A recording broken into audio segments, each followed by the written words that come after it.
5-6 दिन पहले गोवा के समंदर के किनारे छुट्टियां मना रहे लोग अचानक शिकार बनने लगे। 2 दिनों में करीब 90 लोगों को एक समुद्री जीव ने डंक मारा। तत्काल इनका इलाज किया गया। इस जहरीली मछलियों की फोटो सोशल मीडिया पर वायरल भी हो रही थी। जिस समुद्री जीव से लोग परेशान हुए वो है जेलीफिश। आइए जानते हैं जेलीफिश के बारे में फैक्ट्स जो आमतौर पर लोग नहीं जानते। जेलीफिश 600 मिलियन वर्ष से अधिक पुरानी हैं। डायनासोर पेड़ या कवक से पहले भी जेलीफिश हुआ करती थी। वे सबसे पुराने बहुअंग वाले जानवर हैं जो पृथ्वी के सभी 5 सामूहिक विलुप्ति की घटनाओं से बच गए हैं। इसमें ग्रेट डाइन भी शामिल है, जिसे पर्मियन ट्रायसिक विलुप्ति घटना के रूप में भी जाना जाता है, जिसने हमारे ग्रह पर 70% जीवन को मिटा दिया। हड्डियों और इसलिए जीवाश्मों के न होने के बावजूद वैज्ञानिकों ने नरम जीवाश्म कहे जाने वाले जीवाश्मों की तलाश करके उन्हें दिनांकित किया है। ये तब होते हैं जब जीव तलछट में जल्दी से दब जाने के बाद चट्टान में छाप छोड़ देते हैं। कुछ शोधों ने यह भी सुझाव दिया है कि जेलीफिश पुरानी हो सकती है, संभवतः 700 मिलियन वर्ष। जेलीफिश सबसे जहरीले समुद्री जीवों में से एक होती हैं, लेकिन इनमें से एक प्रजाति बेहद खतरनाक है। इस प्रजाति की जेलीफिश ऑस्ट्रेलिया और इंडो पैसिफिक समुद्र में मिलती है। ये चौकोर डिब्बे जैसे दिखते हैं। इन्हें बॉक्स जेलीफिश कहते हैं। इनके टेंटिकल्स यानी सूंड में जहरीले डार्ट होते हैं। ये डार्ट एक वयस्क इंसान को चंद मिनट में मार सकते हैं या फिर दिल का दौरा दिला सकते हैं। अब तक जेलीफिश की 2000 से ज्यादा प्रजातियां खोजी और पहचानी जा चुकी हैं। हालांकि जिस तरह ड्रेक समीकरण मिल्की वे गैलेक्सी में अलौकिक सभ्यताओं की संख्या का अनुमान लगाता है, उसी तरह वैज्ञानिक अज्ञात महासागर में जेलीफिश प्रजातियों की संख्या का अनुमान लगाने के लिए एक समान प्रणाली का उपयोग करते हैं। कुछ जेलीफिश इतनी सूक्ष्म भी होती हैं कि वे व्यावहारिक रूप से अदृश्य होती हैं। सबसे छोटी जेलीफिश स्टोरोक्लेडिया और एलोथेरिया प्रजाति की हैं, जिनका व्यास केवल 0.5 मिलीमीटर 0.02 इंच है। लेकिन दुनिया की सबसे बड़ी नोमुरा की जेलीफिश है, जिसका व्यास 2 मीटर 6.5 फीट है और इसका वजन 200 किलोग्राम 440 पाउंड तक है। जेलीफिश और समुद्री पारिस्थितिकी तंत्र में उनके महत्व के बारे में जागरूकता बढ़ाने के लिए 3 नवंबर को विश्व जेलीफिश दिवस मनाया जाता है। जेलीफिश को अक्सर गलत समझा जाता है और उनसे डर लगता है, लेकिन वे खाद्य श्रृंखला में महत्वपूर्ण भूमिका निभाते हैं और समुद्र को स्वस्थ रखने में मदद करते हैं। जेलीफिश जिलेटिनस जीव हैं जो विभिन्न आकार और रंगों में आते हैं। वे दुनिया के सभी महासागरों में सतह से लेकर गहरे समुद्र तक पाए जा सकते हैं। कुछ जेलीफिश हानिरहित होती हैं, जबकि अन्य में जहरीले डंक हो सकते हैं। यह सुनने में बहुत स्वादिष्ट नहीं लग सकता है, लेकिन जेलीफिश खाने और शौच के लिए अलग अलग छिद्रों का उपयोग नहीं करती हैं। उनके पास एक छिद्र होता है जो मुंह और गुदा दोनों का काम करता है। जेलीफिश को एक सरल या आदिम जानवर के रूप में जाना जाता है और इसमें दोहरे छेद वाली प्रणाली की कमी, जो विकास की रेखा के नीचे विकसित हुई, इसका प्रमाण है। फिर भी बहुक्रियाशील आंत के उद्घाटन का लगातार अध्ययन किया जा रहा है। 2019 में वैज्ञानिकों ने पाया कि जेलीफिश की एक प्रजाति हर बार शौच करते समय एक नया गुदा विकसित करती है। कई लोग जेलीफिश के समूह को ब्लूम या झुंड कहते हैं, लेकिन उन्हें स्मैक भी कहा जा सकता है। किसी भी मामले में जेलीफिश के समूह को देखना दुर्लभ है, क्योंकि ये जानवर ज्यादातर अकेले घूमते हैं। वे एकाकी जानवर हैं जो केवल तभी एक साथ इकट्ठा होते हैं जब वे सभी एक ही भोजन स्रोत का अनुसरण कर रहे होते हैं या क्योंकि वे एक ही जलधारा में यात्रा कर रहे होते हैं। सभी जेलीफिश में नेमाटोसिस्ट या डंक मारने वाली संरचनाएं होती हैं, लेकिन उनके डंक की शक्ति प्रजातियों के आधार पर व्यापक रूप से भिन्न हो सकती है। दुनिया की सबसे जहरीली जेलीफिश शायद बॉक्स जेलीफिश है, जो एक ही डंक से कुछ ही मिनटों में एक वयस्क इंसान को मार सकती है। कथित तौर पर प्रत्येक बॉक्स जेलीफिश में 60 से ज्यादा इंसानों को मारने के लिए पर्याप्त जहर होता है। कुछ जेलीफिश इतनी छोटी होती हैं कि वे समुद्र की धाराओं में तैरते हुए व्यावहारिक रूप से अदृश्य होती हैं। सबसे छोटी जेलीफिश स्टोरोक्लेडिया और एलोथेरिया प्रजाति की होती हैं, जिनमें बेल डिस्क होती हैं, जिनका व्यास सिर्फ 0.5 मिलीमीटर से लेकर कुछ मिलीमीटर तक होता है।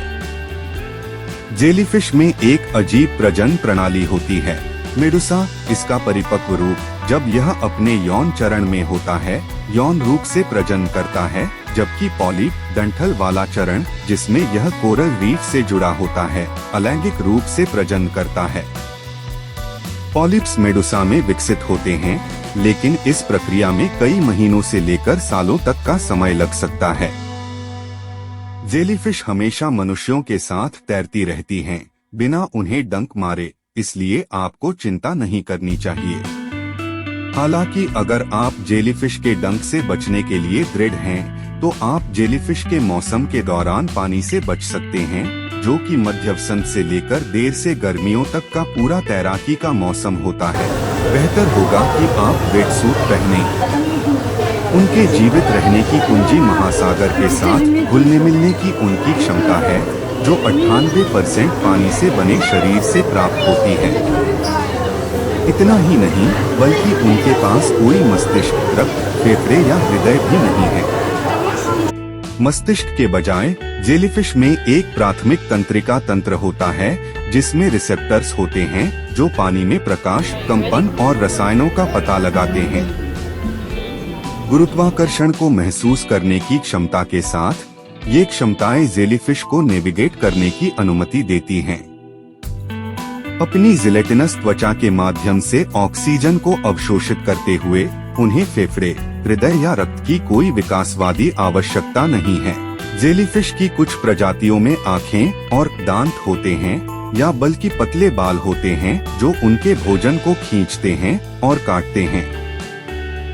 जेलीफिश को एक नज़र में देखने पर यह बात स्पष्ट लग सकती है, लेकिन वे वास्तव में मछली नहीं हैं। वे फाइलम सिनिडेरिया से अकशेरुकी हैं और एक वर्गीकरण समूह के रूप में इतने विविध हैं कि कई वैज्ञानिकों ने उन्हें बस जिलेटिनस जूप्लैंक्टन के रूप में संदर्भित करना शुरू कर दिया है। अपने सरल शारीरिक डिजाइन के बावजूद कुछ जेलीफिश में दृष्टि होती है। वास्तव में कुछ प्रजातियों के लिए उनकी दृष्टि आश्चर्यजनक रूप से जटिल हो सकती है। उदाहरण के लिए बॉक्स जेलीफिश में 24 आँखें होती हैं, जिनमें से 2 रंग देखने में सक्षम होती हैं। यह भी माना जाता है कि इस जानवर के दृश्य सेंसर की जटिल सरणी इसे दुनिया के उन कुछ जीवों में से एक बनाती है, जो अपने पर्यावरण का पूरा 360 डिग्री दृश्य देख सकते हैं। जेलीफिश में मछली की तरह शल्क, गलफड़े या पंख नहीं होते। इसके बजाय वे अपनी घंटियां खोलकर और बंद करके तैरते हैं। जेलीफिश की कम से कम एक प्रजाति, टुरिटोप्सिस न्यूट्रिकुला, मौत को धोखा देने में सक्षम हो सकती है। जब खतरा होता है, तो यह प्रजाति सेलुलर ट्रांसडिफरेंशिएशन से गुजरने में सक्षम होती है, एक ऐसी प्रक्रिया जिसके द्वारा जीव की कोशिकाएं अनिवार्य रूप से फिर से नई हो जाती हैं। इस जेलीफिश को आम बोलचाल की भाषा में अमर जेलीफिश कहा जाता है और यह कैरिबियाई और भूमध्य सागर के गर्म पानी में पाई जाती है। इसकी अनूठी ट्रांसडिफरेंशिएशन क्षमता शोध का एक प्रमुख विषय है, क्योंकि यह चिकित्सा क्षेत्र को यह समझने में मदद कर सकती है कि कैंसर कोशिकाओं को मांसपेशियों, नसों या त्वचा जैसी गैर कैंसर कोशिकाओं में कैसे बदला जाए। यह सुनने में बहुत स्वादिष्ट नहीं लग सकता है, लेकिन जेलीफिश खाने और शौच के लिए अलग अलग छिद्रों का उपयोग नहीं करती हैं। उनके पास एक छिद्र होता है जो मुंह और गुदा दोनों का काम करता है। जेलीफिश को एक सरल या आदिम जानवर के रूप में जाना जाता है और इसमें दोहरे छेद वाली प्रणाली की कमी, जो विकास की रेखा के नीचे विकसित हुई, इसका प्रमाण है।